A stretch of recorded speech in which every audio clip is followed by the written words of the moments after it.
In this episode of the Exploring Information Security podcast, what is the Human Behavioral Conference? Computers now have primary control of critical functions. Houston, recommend vector transfer. Your go for APU shutdown on time.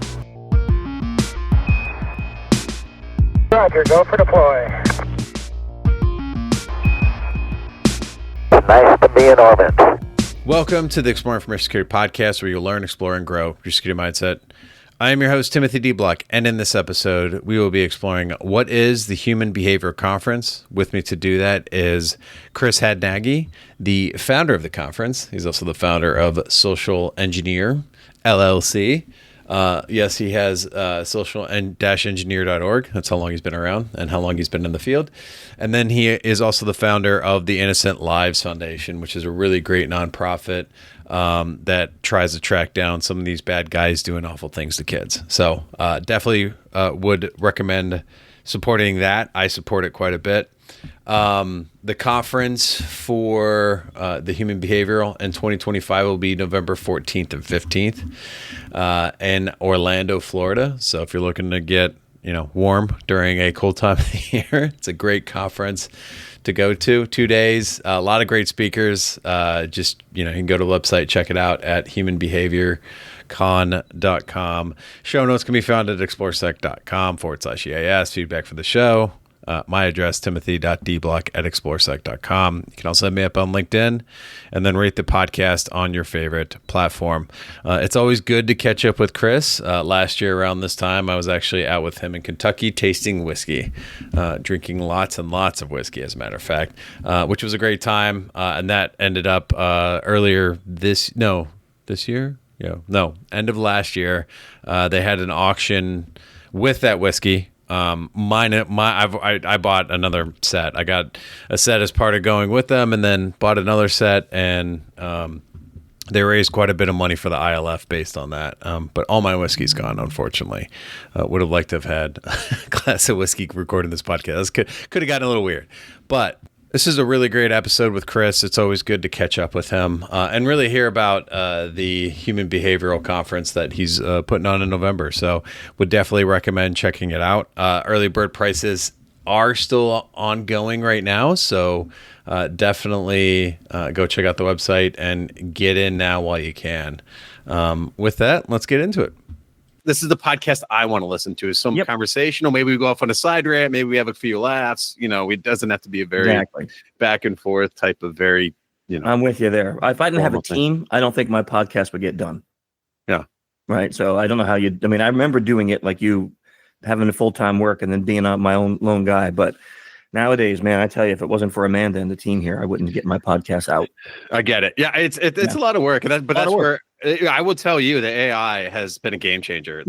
I started it back up last year, and I took 5 years off, and I was writing show notes, everything by myself. And that has been and that was one of the most annoying things for me, was like actually writing the show notes to post on there. Cause I'm always a very direct type of person, disc and everything. Yeah. I'm a very direct, get to the point. I don't fluff up a bunch of stuff, which can hurt me when you're talking about marketing. Right. Yeah, and so AI has done a really good job of, fluffing things up.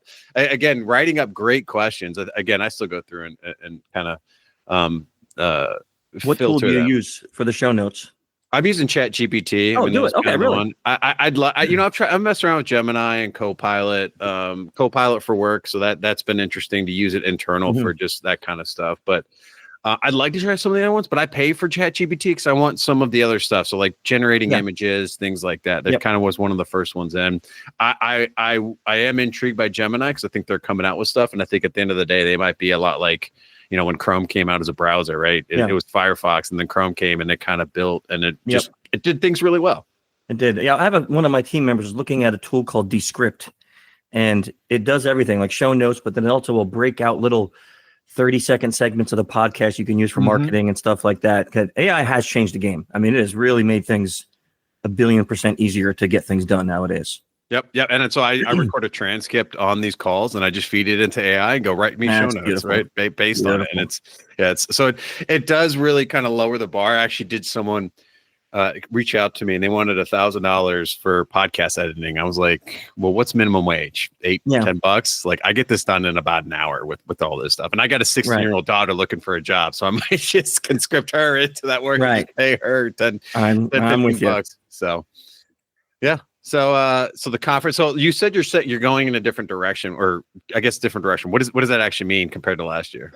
So last year it was a 1-day conference. It was 3 trainings. So 3 like 2.5-2-hour trainings. And some of the feedback we got, because people just loved it, but they said, can we have it longer? Can it be 2 days instead of 1 day? We had a lot of European folks that were like, I just can't justify the expense to fly over for 1 day. So if we can make it 2 days, that would justify it more. And then we thought, okay, 2 days. And then we had somebody else say, what would really help is if there was also some mixture of cybersecurity in there. Because last year it was like all psychology. It was all human behavior. I said, that's really smart. That's what we do here in our company. Right? Social engineers, we use the psychology behind human behavior to help our clients fix the vulnerabilities that we find. So I'm like, okay, let's do that. And then we kind of went through our list of people that we wanted to have speak. And said, okay, what are their expertise? What is this expertise? And then that kind of came up with the theme. So when we sat down and decided like who we were going to invite, we first invited them, said, here's what we hope to have. If you say yes, this will complete the theme. And then when they all said yes, it was like, okay, it's influence and infosec. Those 2 things are going to be what we cover this year. So the difference is our mornings are back-to-back 30-minute speeches. And then the afternoons are 2 1.5-hour trainings. So it will be, it's not a speech, but more like a training. So you're going to get into actually like really learning something. No, I like that. That's really great too, because that allows people to, I guess, dive in a little bit more. And that's been some of the training I've put together before in the past, is just like social engineering for the blue team, which is just a lot of the basics that you're talking about. I think it's interesting that people are like, we want more cybersecurity, but when you're talking about, I mean, you're kind of in that social engineering security awareness space. Like we just talked about, marketing is huge. Like I've started studying marketing being in security awareness now. And I've always kind of studied psychology, who just kind of why I've drifted towards social engineering and then also security awareness. Because a lot of that, how do you change a human to do something, right? And that's where I was having this conversation yesterday at breakfast with a security awareness vendor about the fact that tooling has gotten so good. And so now you're seeing companies go, okay, we've got all the tooling in place. Yeah, right. What's the weak link there? And as you know, right, it's the human factor of getting someone to click on anything. And really, you can do that to anyone. And one of my great examples is I fished myself before in a phishing campaign. I've clicked on my own phishing. Like I knew it was coming. But I still clicked on it because it was the right scenario. It was 8:45. I remember the exact time, 8:45 in the morning. Caffeine hadn't kicked in. I was expecting a package, and the packet for 6 months, and the packet, finally got a package link because it was December. And so it was right before the holidays too. So I'm all stressed out, probably a little hungover. And I clicked on it and went, oh crap. But this is going to make a great story. It's going to make a great story. Yep, I hear you. So I like that the conference is kind of like leans toward that, and obviously fitting in some of the cybersecurity stuff. Yeah. Where did the conference tagline, where behavior meets security, come from?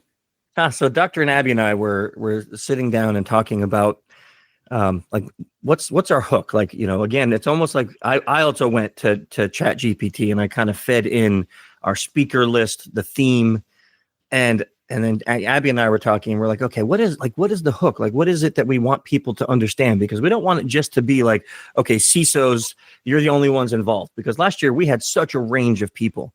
So really the tagline kind of came about where this is exactly what the conference is. We have, a behavioral scientist. We have people who specialize in other sciences coming. We have a PhD speaking on AI and social engineering. We got people who've like literally been in the dumpster addicted to drugs and have come back from that. So it's like all this stuff, really deep human behavior, but it's going to meet where we talk about how can we use this to make ourselves more secure. So it just was like a perfect tagline to say, this is exactly what we're trying to do here. Yeah, that's one of the things I've always tell people. And like I said, I read your book, Social Engineering, your social engineering books, and I did, because that was more from a how do you get into a building as far as like a pen test type of thing. But I went, holy crap, this is what I'm doing right when I interact with people internally and why I get so much stuff done. And then it also told me like, here's how I maximize getting more out of the people I interact with. Like I was an engineer at the time, and it's like I was working with developers. So it's like if you want to get developers to do something, that can be pretty tough if you're coming from a cybersecurity. So it's like just some of the basic stuff of walking up and talking to them, having lunch with them, some of the basic social engineering stuff that you would use to break into a building. I was like, I can use this in work. Yeah. Yeah. It's one of these things for us is like sitting back and trying to figure what, like you said it before about your podcast. You created a podcast that you wanted to listen to. That's how I started my podcast too. It was the same thing. It was like at the time, most InfoSec podcasts were not sciencey. They were just a bunch of guys talking about hacking and porn and whatever. So I was like, that's not me. I want to have one that I'm going to listen to. It's science. So when I created this conference, it was like I created a conference that I wanted to go to. So it was like I want to sit through all of these speakers. I want to learn from them. So I'm like, this is kind of selfish on my part. I want to have this conference so I can learn from all of these people, right? So it was a good motivator. So how do you ensure that the conference stays grounded in both science of behavior and the practical use in cybersecurity? Yeah, so I'll give Dr. Abby a big credit here. So coming from the science side, I present my ideas to her, and then she makes sure that the people we're getting involved are vetted, that they are still sticking with using science in their teaching and training, that we're not using gimmicky, non-scientific stuff or causality statements, things like that are going to make us look sketchy. Then it's my job to make sure that we're staying on the cutting edge of the InfoSec side, right? So kind of partnering together, Abby and I, we kind of share our thoughts and ideas and then say, here's how I would go. And then it's not an argument. It's more like a back and forth about, okay, well, we shouldn't think about this person maybe because we saw that they did some things on YouTube that really didn't make sense and stuff like that. And then when it's over, we kind of have this beautiful map pathway of how we want it to look. So as long as we keep that open mind and we're able to discuss things, and Abby's one of those people where she loves to sit around and read science papers. I don't get it. So I let her do that. So she keeps us on the cutting edge of science. And I actually don't mind reading all the news and everything about the InfoSec world. So that's my job. So we kind of blend really well together, keeping that focused. Gotcha. What was your favorite moment from last year? Oh, man. My favorite moment. Man, there were so many. Let me think about this. I mean, if you have a couple, you can share a couple. Yeah, it was so first of all, we had it at Rollins University last year. It was in this beautiful room, and we had all these tables set up. So people were sitting, no assigned seats. So people were sitting with random strangers. So the first thing I noticed is because we're there at a human behavior conference, people are automatically just getting to know each other. So it was like an amazing networking event. People from around the globe were just sitting around laughing and talking with other people. But I would say one of my favorite moments was there was a lot of interaction. So these weren't speeches, these were trainings. So there was a lot of audience interaction. And we had people from, I think, 16 years old up to near retiring age. And everybody felt comfortable interacting, like getting their hand up there, yelling out answers, asking questions for every session that we had. And for me, that was like one of my favorite things to see, is because we had this young man there, severely autistic. His dad told us that he usually never gets involved in things like that. And he was nonstop, raising his hand. And as he was saying, that's the most intelligent things you ever heard, and some deep thoughts.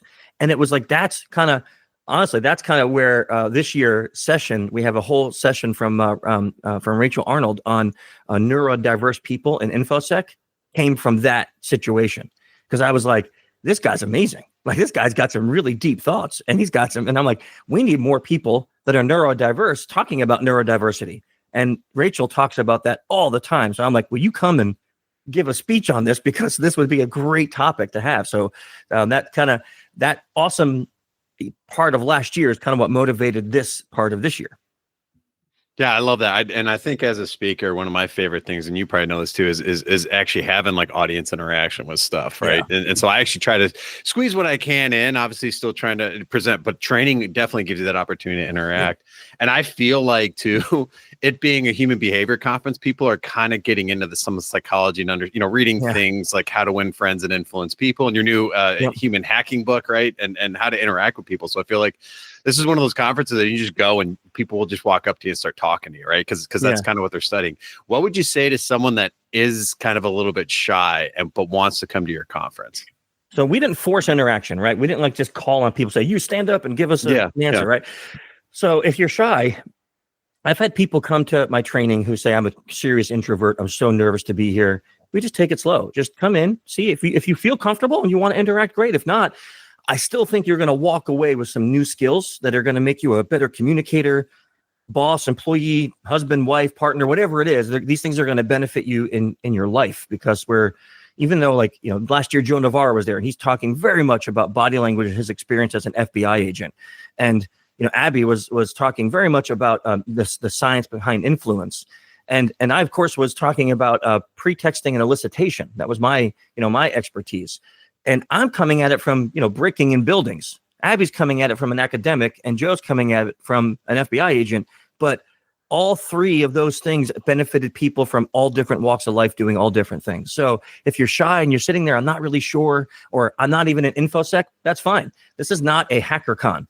This is you come here because maybe you want to learn how to be more secure in your personal life, or you want to learn how to secure your kids or your mom or dad. We're going to talk about the science behind that. So it doesn't matter really if you're shy or not, or if you're not an InfoSec, this conference is still made to be useful. Yeah. In teaching terms, it was called shotgunning, where you just pick on someone, you go, hey, give us the answer. So none of that, which is good.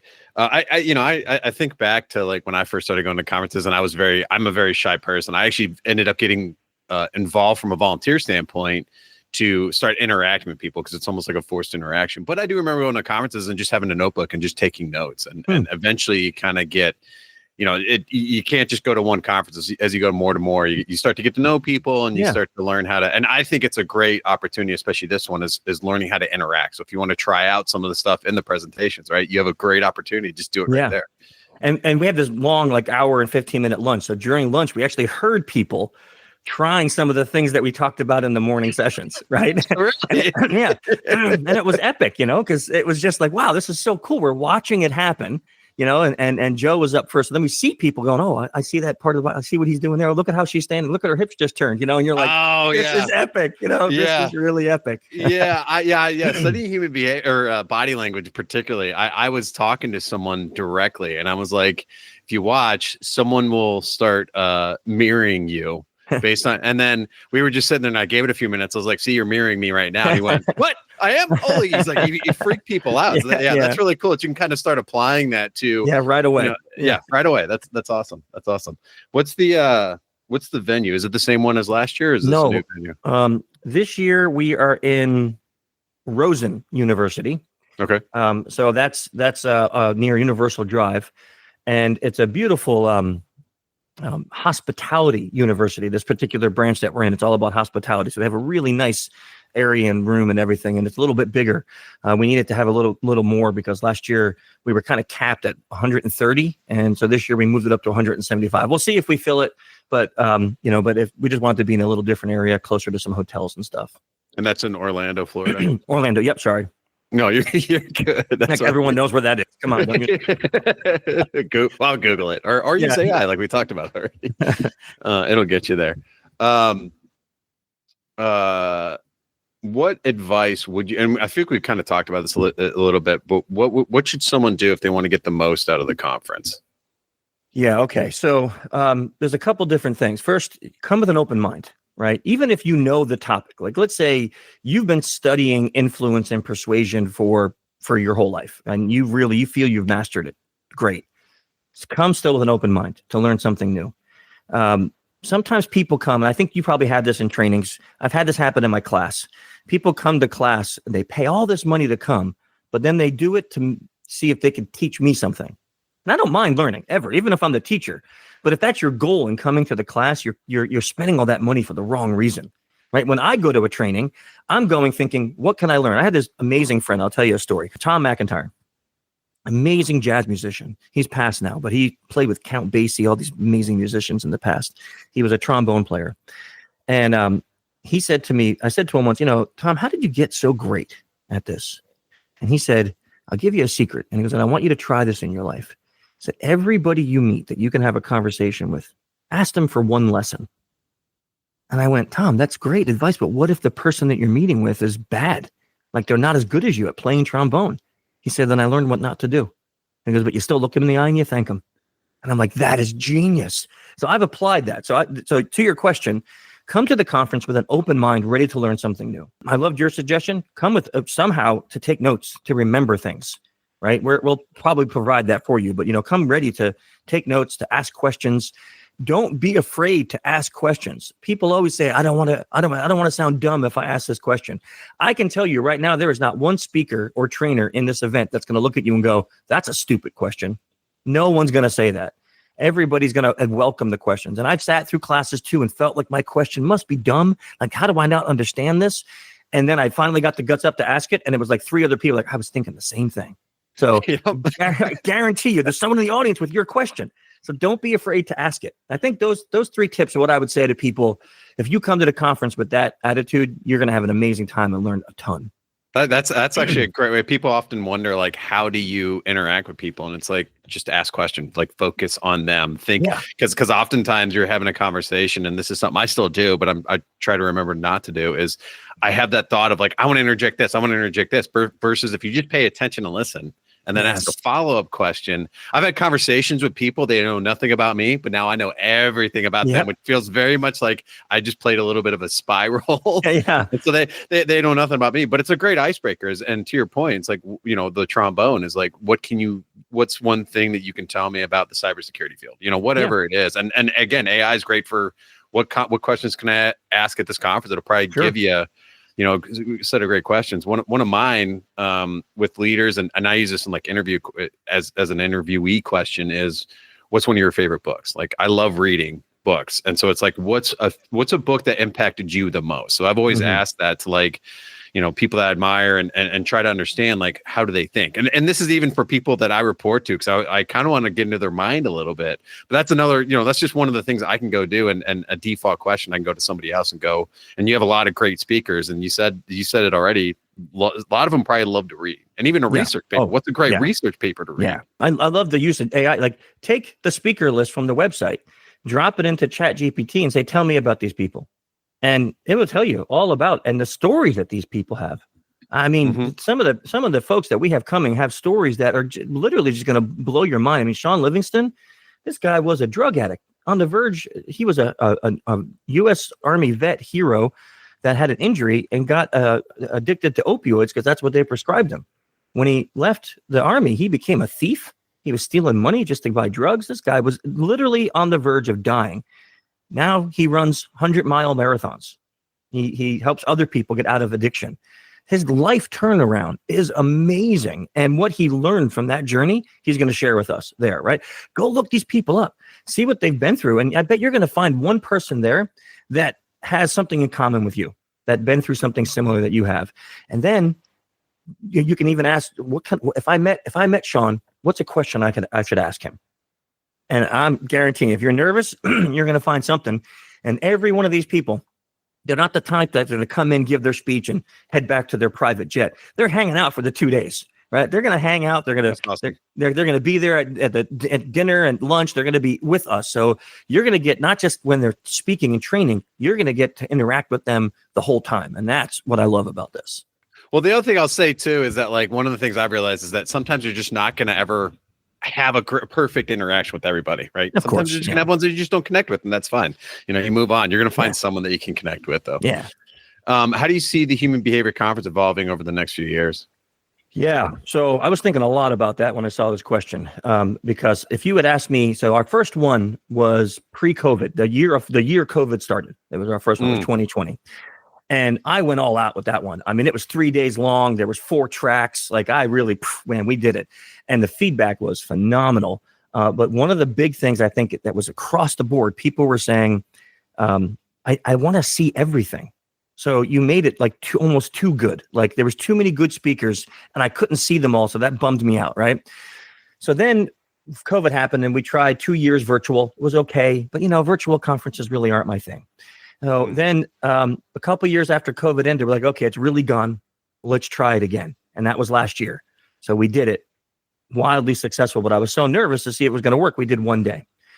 So then this year's 2 days. So what happens next year? Do I go 3 days? I don't know. Do I go 2 tracks? I don't know. And this is what I've been thinking about nonstop, because we just from last year, the amount of people that wrote in saying, "Can I speak? Can I train? Can I be a part of it?" was phenomenal. So I was like, we have more interested speakers than I have spaces for them. Right? I couldn't fill it. I have to have like 10-hour days. So my thought is let's see how this year goes, and if this format is successful, I'm going to keep it to next year to just changing up the speakers, changing up the theme, and seeing if crowdsource it. Like next year, guys, what theme do you want to hear? So this year was influence and infosec. What should we cover? What science and infosec related things should we cover next year? And let's see, right? And I'm just going to kind of see if we can organically grow it to something that maybe eventually we do have multiple tracks and we're in a big conference hall and there's a couple thousand people there. Who knows? But that's a dream for down the road. For right now, I'll be happy if we can just continue doing this with a couple hundred people a year. Yeah. No, that sounds, and that's how things grow, right? They take time, they take year over year. What's something that we haven't covered that you want to mention? I don't want to be salesy, but there's an early bird price going on right now. So that's happening for the next couple of months. So if you are interested at all, I would definitely grab it before they raise it. Just go to the website, humanbehaviorcon.com, and just take a look at the speaker lineup. I mean it. And just take a look at these guys and gals that are coming and the topics they're covering and their bios, and you will be amazed at the group there. And hopefully we'll see some of the people listening to your podcast sign up and come out before we run out. Yeah, no, absolutely. And so you guys do have a cap on attendance. You said it 175. I believe that's what it is. I'm going to check right now just to make sure. But the room that we rented has a limitation. So it has a limitation to the number of people that can fit in it by fire code. So the place told us, like, if you use this table setup, you can only have this many people. Anyone else has got to get booted. Gotcha. Yeah.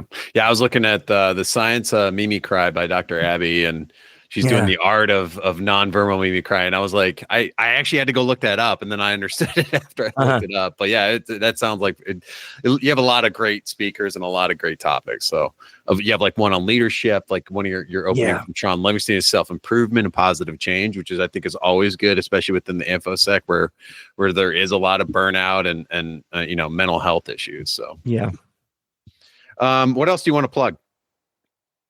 Boy, I don't know. I mean, just, anyone who doesn't know what's happening with ILF, that's a nonprofit that we work at. And I know you supported it over the years, where our mission is to help law enforcement geolocate child predators and child traffickers. And it is a nonprofit. So we have, I think, about 48 volunteers there, 3 full-time employees, and we can use help supporting the mission. So if you want to donate, you can go to innocentlivesfoundation.org.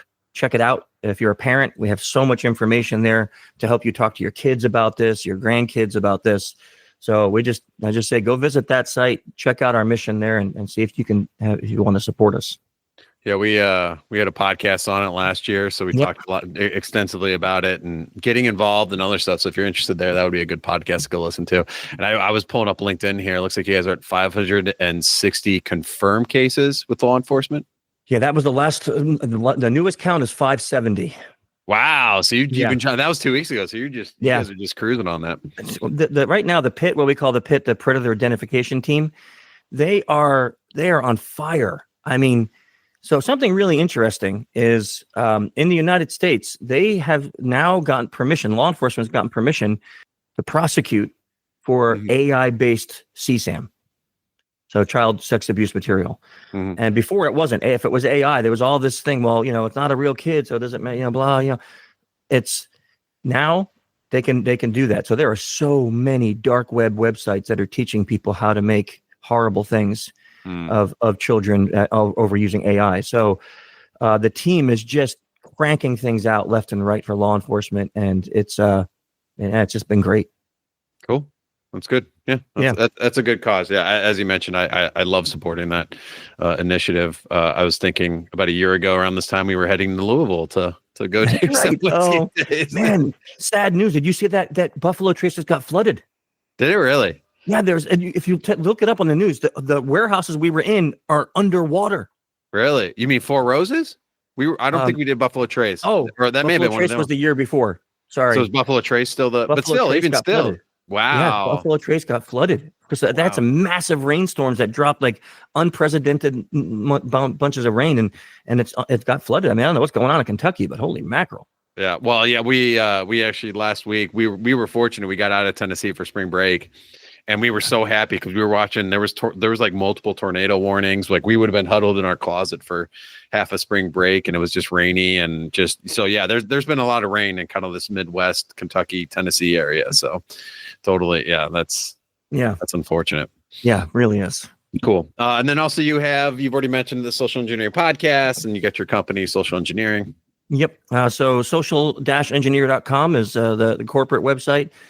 We added some new things. We are now, since we've been talking about it so much, we're now doing AI deepfake social engineering attacks. Really? Yep. Okay. We cloned voices. I just did a digital skin, like where I became the CFO of a company over Zoom with his voice and his face, trying to get accounts changed and things like that. So we're doing some really cool AI-based social engineering stuff because we're seeing it in the news and we're seeing it. The bad guys are using it. So my clients are like, what do? We need to protect against it. So I'm like, okay, we got to come up with something. And I met with a few companies and bam, here we are. We're launched that. So that's brand new for this year. And the podcast and newsletter and things like that are social-engineer.org. So yeah, you can go listen to those. We have 4 different episodes now. So we got the main one, the human element. That's the one I've been doing since 2009. Then we have the security awareness series, which is designed for CISOs. Then we have the Doctor is In. That one is very sciencey. Dr. Abby is the co-host there, but she comes up with some topic and reads a million science papers, and then we discuss that. And the last one is called The Fourth Monday because it's out of every fourth Monday, and it's with a Emmy Award-winning radio or TV news host. His name is Mike Holfeld. And we've been friends since 2015. I always went on the news with him. And when he retired, I'm like, why don't you come do a show with me? So we've been doing that. We covered like what to do with terror attacks at sporting events. We've covered financing and how to invest properly. We have a podcast coming up on technology in baseball. Like we're just weird topics. Yeah, weird topics, but he's just such a fascinating reporter that I'm like, you got to come on and you choose the topics. I'll just go with it. I'm like, it doesn't even have to be about security. We could just talk about whatever. I mean, we'll get a different audience. That's fine. But yeah. Well, and that's why you have a team to help you with podcast production. Exactly. You have 4 different ones. I love it. I love that they're all. Yeah, I mean, yeah, that's kind of the way the world has gone. Is there's podcasts for everything. Yes, so, everything. Yeah. Cool. Well, Chris, thank you for coming on to talk about the Human Behavior Conference. It was a pleasure. Thanks for having me, man. I mean, so far we're talking about ILF before and then this now. I really appreciate all your help in getting the word out there, man. Yeah, absolutely.